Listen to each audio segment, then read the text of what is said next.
ওমর ইবনুল খাত্তাব রাদিয়াল্লাহু তাআলা আনহু খলিফাতুল মুসলিমিন হওয়ার পর হঠাৎ করে একদিন সমস্ত সাহাবায়ে আজমাইনদেরকে তিনি মসজিদ নববীর মধ্যে আহ্বান করলেন। সাহাবায়ে আজমাইন মসজিদ নববীর মধ্যে একত্রিত হয়ে গেল। ওমর ইবনুল খাত্তাব রাদিয়াল্লাহু তাআলা আনহু তিনি মিম্বারের মধ্যে আরোহণ করলেন। মিম্বারের মধ্যে আরোহণ করার পরে সমস্ত সাহাবীদেরকে সম্বোধন করে তিনি একটা ছোট্ট ভাষণ দিলেন। আল্লাহর হাবিবের সাহাবী হযরত ওমর ইবনুল খাত্তাব রাদিয়াল্লাহু তাআলা আনহু ভাষণ দিতে লাগলেন। ও মদিনার মানব মণ্ডলী, তোমরা কি জানো আমি কে, আমার পরিচয় কি? হযরত ওমর রাদিয়াল্লাহু তাআলা আনহু একটু চিন্তিত অবস্থায় মনে হচ্ছিল। তিনি এবার ঘোষণা করতে লাগলেন, আমি হলাম সেই উমর যে উমর তার আপন খালা মখজুমি খালার চড়াতো বকরি চড়াইতো। এই কথা বলেই হযরত ওমর রাদিয়াল্লাহু তাআলা আনহু মিম্বার থেকে নেমে চলে যেতে লাগলেন। এবার সাহাবী আজমাইন অবাক হয়ে গেলেন, কি ব্যাপার, আমিরুল মুমিনিনের কি হয়ে গেল? তিনি কি এই ছোট্ট কথাটা বলার জন্য আমাদেরকে একত্রিত করলেন, আমাদেরকে জমায়েত করলেন নাকি? এবার হযরত আব্দুর রহমান ইবনে আউফ রাদিয়াল্লাহু তাআলা আনহু হযরত ওমর ইবনুল খাত্তাব রাদিয়াল্লাহু তাআলা আনহুকে সম্বোধন করে বলতে লাগলেন, ইয়া আমিরুল মুসলিমিন, আপনার কি হয়ে গেল? আপনি কেন টেনশন ভোগ করছেন? আপনাকে চিন্তিত মনে হচ্ছে।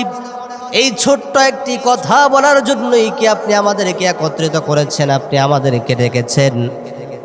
এবার হযরত ওমর ইবনুল খাত্তাব রাদিয়াল্লাহু তাআলা আনহু বলে, হে আব্দুর রহমান ইবনে আউফ, তোমার সর্বনাশ হোক, আমি এই জন্যই তোমাদেরকে আহ্বান করি নাই।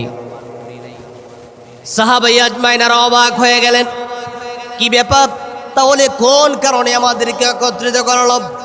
এবার হযরত আমিরুল মুমিনিন ওমর রাদিয়াল্লাহু তাআলা আনহু বলছেন, হে আব্দুর রহমান ইবনে আউফ, আমি খলিফাতুল মুসলিমিন হওয়ার পর থেকে হঠাৎ করে আজকে শয়তান আমাকে ওয়াসওয়াসা দিচ্ছিল। হে ওমর, তোমার চাইতে উত্তম, তোমার চাইতে শ্রেষ্ঠ আর কি? তুমি তো খলিফাতুল মুসলিমিন, তুমি তো এখনকার রাষ্ট্রপ্রধান, অর্ধজাহানের বাদশাহ। তোমার চাইতে ক্ষমতাধর ব্যক্তি আর কে হতে পারে? তোমার চাইতে শ্রেষ্ঠ আর কি হতে পারে?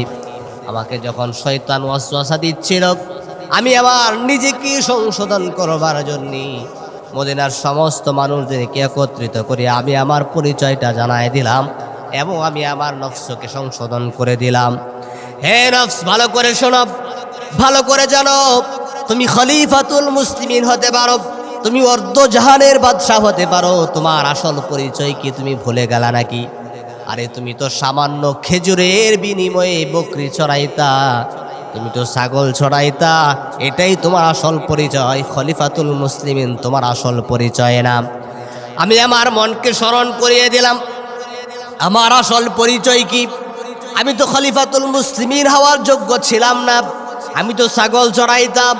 ওই কথাটা আমি স্মরণ করিয়ে দিই, আমি আমার নফসকে সংশোধন করলাম, বিচার করলাম, সাবধান, অহংকার করা যাবে না, তাকাব্বুর করা যাবে না।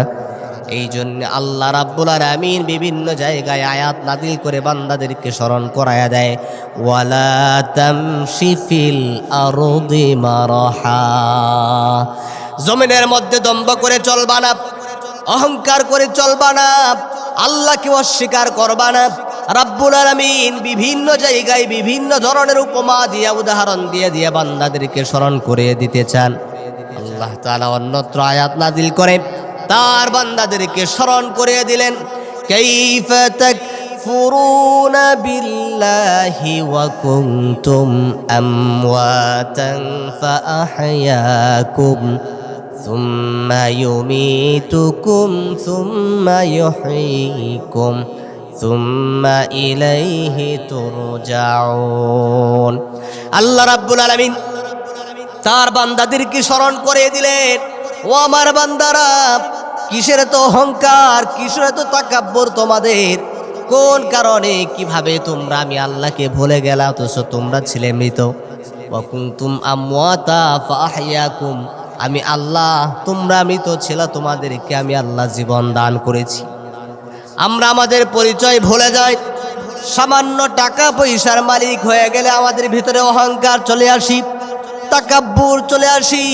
কিন্তু হযরত ওমর ইবনুল খাত্তাব রাদিয়াল্লাহু তাআলা আনহু, তিনি অর্ধজাহানের বাদশা ছিলেন, খলিফাতুল মুসলিমিন ছিলেন। শয়তান যখন তাকে ওয়াসওয়াসা দিতে লাগলো, সে নিজেকে সংশোধন করবার জন্য সমস্ত মানুষের সামনে তার আগের পরিচয়, তার পূর্বের পরিচয় তুলে ধরলেন আর নিজেকে বিচার করে দিলেন, ওমর, তুমি অর্ধজাহানের বাদশা ছিলা না, তুমি তো ছাগল চড়াইতা, কিন্তু ছাগলের রাখাল ছিলা মাত্র। এভাবে সাহাবায়ে আজমাইন নিজেদেরকে সংশোধন করতেন, অহংকার থেকে বেঁচে থাকতেন, নিজেদেরকে বিনয়ী হিসাবে গড়ে তুলতেন। এই জন্য রাব্বুল আলামিন তাদের মর্যাদা বৃদ্ধি করে দিয়েছেন। সুবহানাল্লাহ।